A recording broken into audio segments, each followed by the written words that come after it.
그 다음에 285번째 개송입니다. 자신의 욕정을 끊기를 가을 연꽃을 손으로 꺾듯 하라. 고요에 이르는 길을 찾으라. 대자유에 이르는 것은 부처가 가르쳐 주었다. 한 비구가 금세공을 하던 사람이 출가를 합니다. 근데 수행을 하는데 수행의 성취가 잘 되지 않게 되고, 그래서 부처님께서 이 비구를 잘 살피신 다음에 금으로 된 연꽃을 대상으로 선정을 닦아라 이렇게 얘기를 합니다. 그랬다가 그 연꽃에 대한 집착을 쭉 관찰을 하면서 거기에 집착을 하니까 그 금으로 된 연꽃이 시들어져 가는 모습을 이렇게 보입니다. 그러니까 저렇게 금으로 된 것도 저렇게 시들어 가게 되는구나 라고 생각을 하고 있을 때 그 앞에 연밭이 있었는데 가을 시기가 돼가지고 그 마을에 있던 사람들이 와가지고 연꽃을 다 꺾어가지고 가져가는 그 모습을 이렇게 보게 됩니다. 그러니까 모든 생명이 있든 생명이 없든 간에 다 저러한 무상의 이치들이 있구나라고 하면서 이 선정을 쭉 증득하게 되는데, 그때 부처님께서 이 비구 앞에 나타나셔서 이러한 개송을 얘기하셨다 하는 거죠. 수행에 대해서 분명하게 방향을 잡고 수행을 잘 해 나가고 있는 비구한테 마지막으로서 분명하게 깨달음을 얻을 수 있도록 하는 그러한 개송을 하셨다. 자기 자신의 마음에 있는 욕정 끊기를 가을 연꽃을 손으로 꺾듯 해라. 연꽃을 한 번에 탁 꺾을 때처럼 어떠한 주저함도 없이 손으로 콱 꺾어버려야 된다. 이렇게 집착을 탁 꺾어버리다 보면은 어느 순간부터는 아주 절대 고요, 그 정멸이라고 하고 적정이라고 하는 절대 고요에 이르는 길을 분명하게 찾을 수가 있을 것이다. 그렇게 되면은 이 세상 어떤 거에서도 얽매이지 않는 대자유에 이르게 될 것이다. 누구도 나를 터치하지 않는 노터치의 경지가 대자유가 아니라 자기 마음에 어떤 거에도 얽매이지 않을 수 있는 그러한 상태에 놓이는 것을 우리는 대자유다 이렇게 얘기를 하면서 그 길을 부처님께서는 분명하게 일러주셨다. 모든 대상, 우리 앞에 개성에서 나왔듯이 일체는 무상하다. 모든 것은 무상하고 고통이며 실체가 없다라고 하는 것을 지혜로서 분명하게 관찰하다 보면은 반드시 이러한 길에 접어들게 된다 하는 거죠. 부처님께서 이러한 개송으로서 일러주셨다. 그 다음에 286번째 개송입니다. 장마철에는 여기서 살고 겨울철에는 저기서 살자고 어리석은 자는 생각하지만 죽음이 가까운 줄 깨닫지 못한다. 어떤 상인이 이제 상행을 떠나다가 홍수를 만나가지고 도시에 발이 묶이게 됩니다. 발이 묶이니까 여기서 한 1년쯤 보내다가 내년에 다시 상행을 떠나자 이런 마음을 가지게 되는데, 부처님께서 봤더니 저 사람의 수명이 한 일주일밖에 남아있지 않더라 하는 거죠. 그래서 안한존자가 그 얘기를 듣고 그 사람한테 알려주니까 상인이 그때부터 부처님을 청해가지고 공양청을 올리고 부처님의 법문을 들으면서 자기가 가지고 있던 죽음에 대한 두려움을 극복해내면서 이 개송을 듣고 수다원가를 증득했다라고 합니다. 우리 모든 사람들은 이제 지금 여름이 있으면 가을과 겨울을 생각하고 가을과 겨울이 오게 되면은 다시 봄과 여름을 생각하면서 살고 올해가 지나면 내년과 내후년 혹은 어떤 부분들 그 사회적으로 일찍 은퇴하는 분들인가요? 그분들은 지금까지 번 돈으로 몇 세까지 우리가 아껴서 살면은 일을 안 하고도 좀 잘 살 수 있지 않겠는가? 뭐 그런 계산을 해가지고 일찍 은퇴하시는 분들도 있다 하죠. 그래서 그렇게 사람은 자기가 살고 싶은 집착하는 만큼 나는 이 생을 유지하고자 하는 마음이 있고 그 유지하고자 하는 마음에서 계속적으로 자기의 죽음이 가까워 온다는 것을 알지 못하고 사는 경우들이 많다.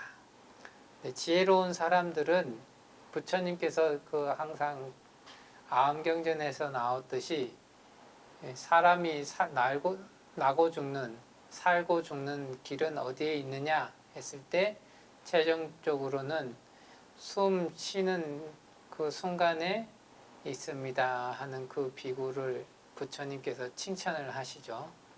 그런 것처럼 어떤 순간에도 우리는 생명이 이를 수가 있다라고 생각을 하면서 자기가 마음속에 가지고 있는 나는 좀 이만큼 오래 살 것이다 라고 하는 그러한 집착으로부터 벗어날 줄 알아야 된다 하는 얘기를 하죠. 특히나 이제 우리가 이 기후변화가 심해지고 하면 할수록 점점 언제 어떻게 자연재해가 심해지면 심해질수록 언제 어떤 방식으로 우리가 죽음을 맞이할지 진짜로 알 수 없는 그러한 상황에 자꾸 직면해 있죠. 그래서 그러한 부분에서 이 죽음을 두려워하지 않고 그러한 죽음을 잘 관찰하면서 자기의 마음에 있는 집착들을 잘 떨쳐낼 수 있어야 되겠다 하는 얘기를 이렇게 하십니다. 다음 오늘 좀 일찍 끝나나? 그 다음 287번째 개송이 되겠습니다. 어린이나 가축에만 마음을 빼앗겨 거기에 집착한 사람은 죽음으로 휩쓸려간다.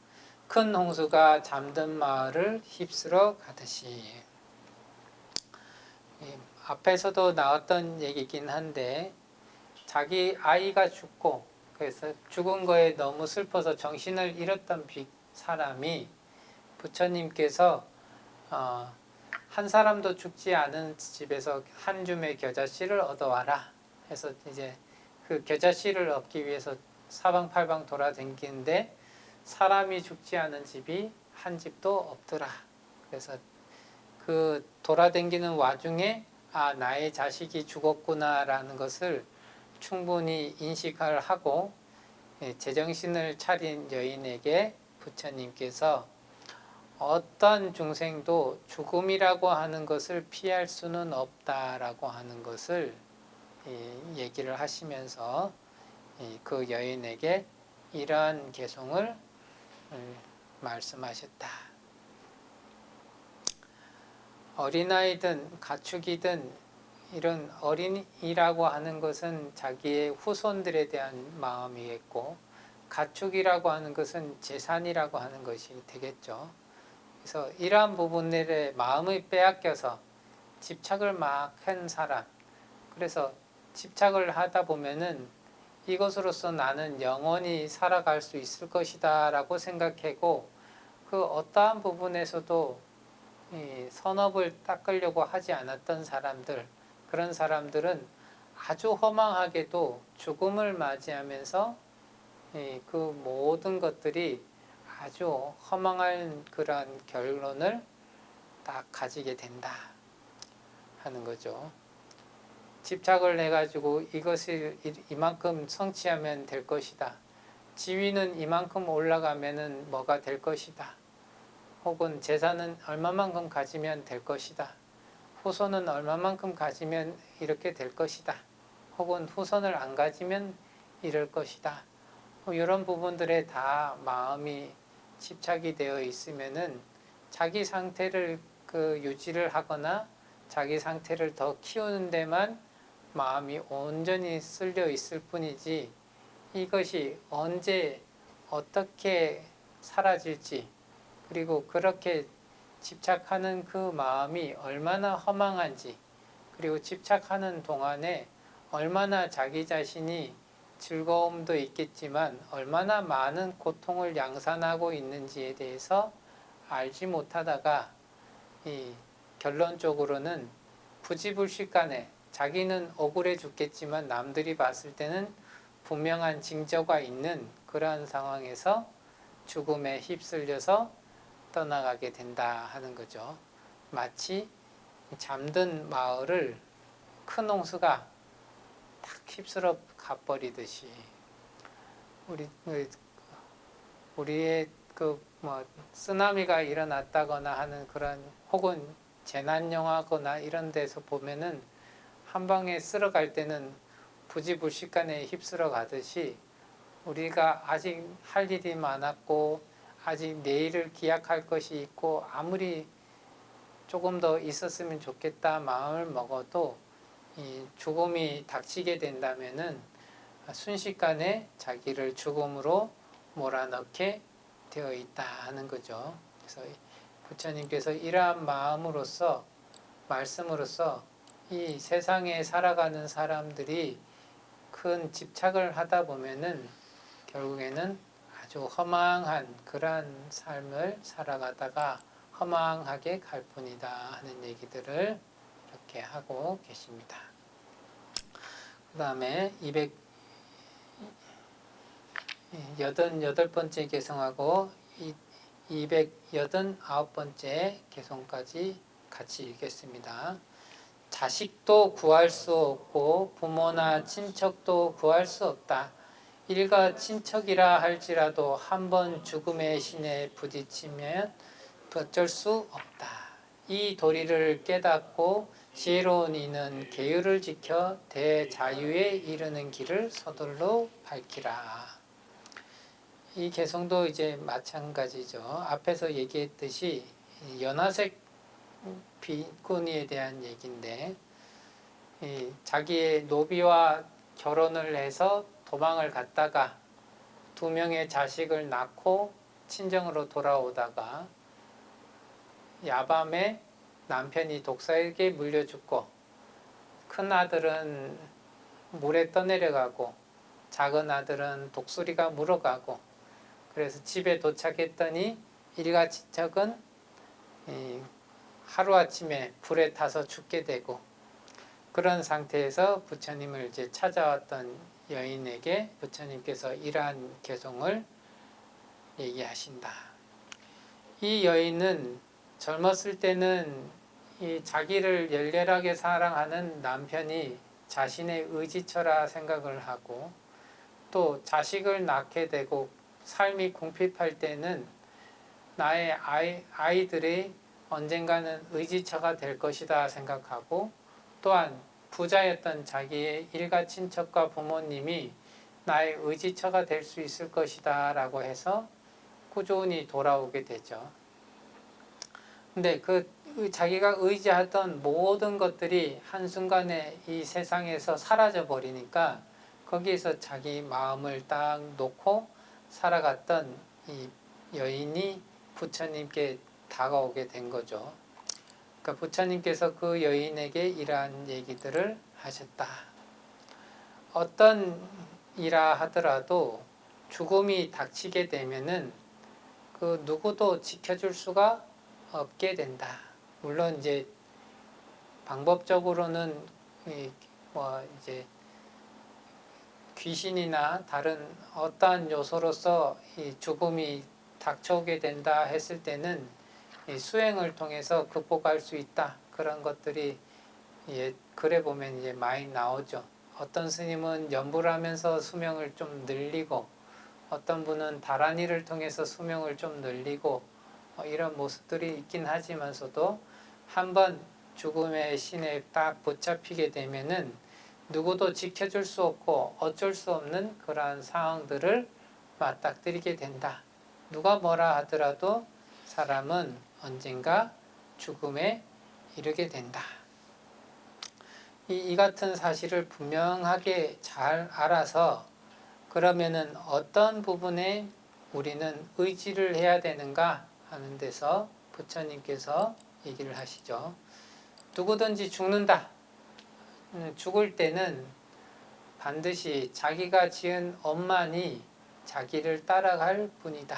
그 도리를 분명하게 깨닫고 이때부터는 자기의 업을 어떻게 지을 것인가를 생각을 해서 자기의 업을 점점 더 청정한 쪽으로, 점점 더 해탈하는 쪽으로, 점점 더 지혜로운 쪽으로 자꾸만 나아가는 쪽으로 길을 밝혀야 된다. 그래서 그러한 부분들, 불법승과 계율에 대해서, 불법승계 총 4가지에 대해서 의지하고 그거를 따르고 실천하고 하는 그러한 것으로서 자기의 의지처로 삼아야 된다.